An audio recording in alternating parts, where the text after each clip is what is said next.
Program.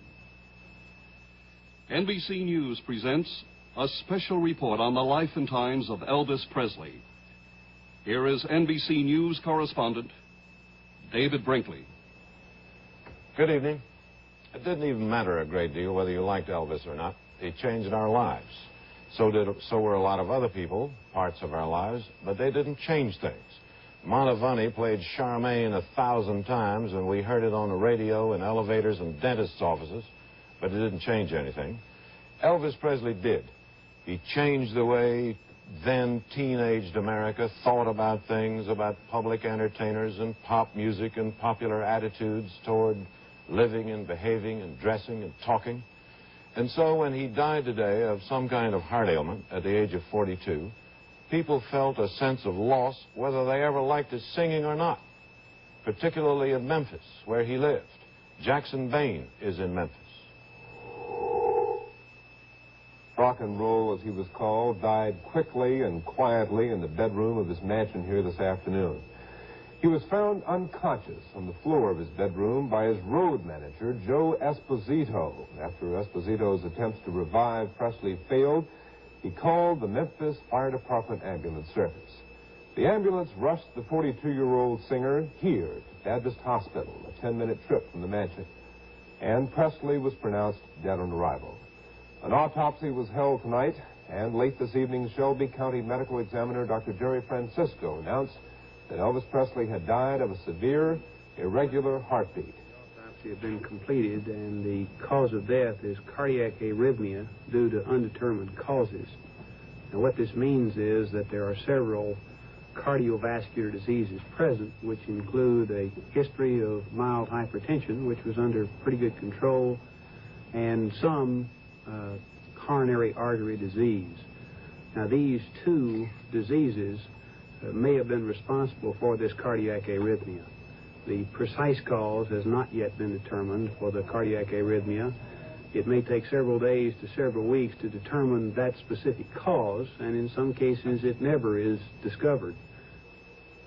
The physicians also said there was no evidence of excessive drug use, which discounts earlier rumors of a possible drug overdose.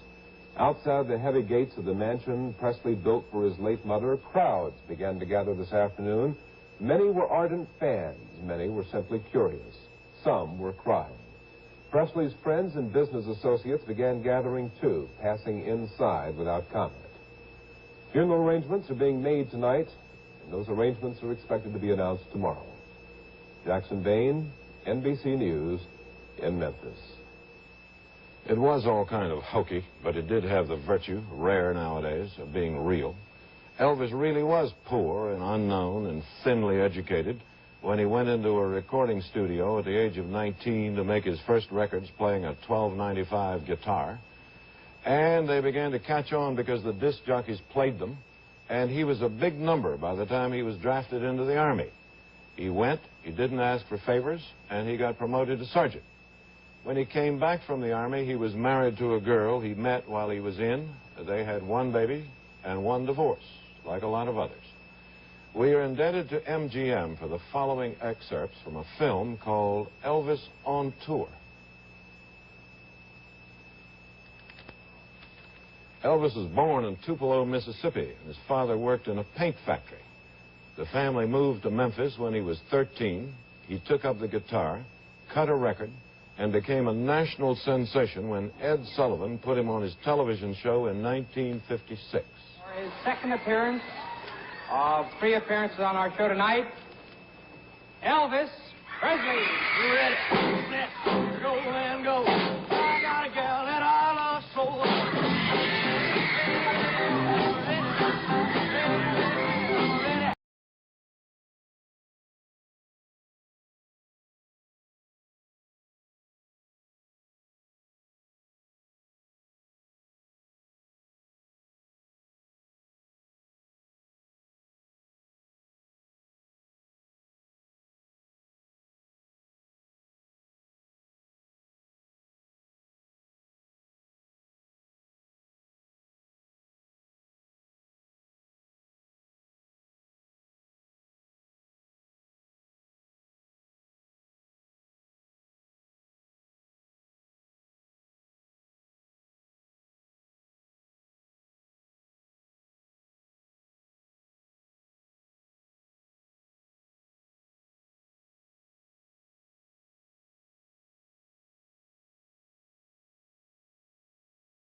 Elvis spent his last years in Memphis living in a mansion called Graceland behind a horseshoe drive lined with glittering cars.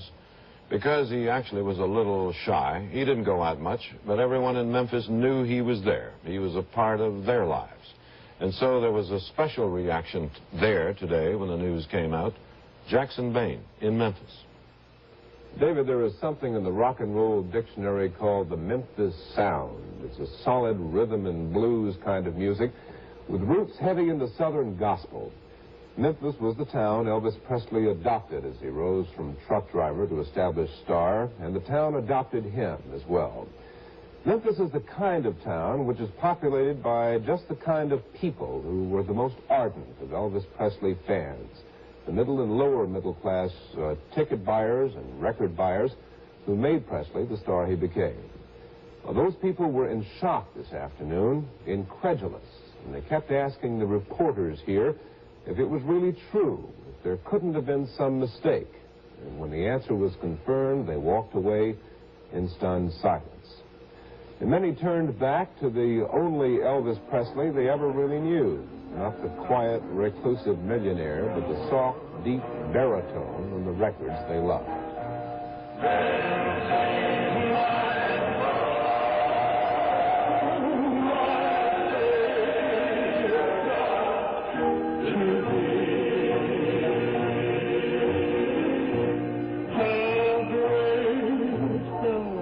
There was a kind of mysticism in their love affair with the sound of Elvis Presley and with the man they thought they knew, the man in the movies and the man on the records. It may have been because they identified with Presley's humble beginnings.